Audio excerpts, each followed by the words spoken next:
Kami nakatulog sa banghouse nila. Niya, gianaan mi nila nga wala daw islat karon sa scholar nila. Isa pa kung naa daw itren pa nilang bato.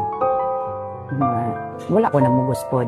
So nanawag ko sa lang eskwelahan na pod, balibada na pod mi. Hangtod na paabot mi sa Amsay. Mo to pag-abot na mo sa Amsay, dito na dayon mi nang kuan nga ni ana siya, magpabilin ako diri ma-opportunity na ninako i-grab mo. Magpabilin siya nga, walay gamit, ang sapatos ng hiram, ang sinina ng hiram na siya para makatraining ang nga adlaw. Mo to pasalamat apod ko nga napoy mga estudyante dito nga na scholar nga sila pod ang nag-provide sa mga nakakita. Pag uli na ako diri, undahin ko kabalik, ako pang ang card, ako anak-anak. Niya, simple. Hangga naman ko kwarta kay nasubo na itong pagbayad at ako pinutang. Kuwan pa ko mga baka siguro kasi mana.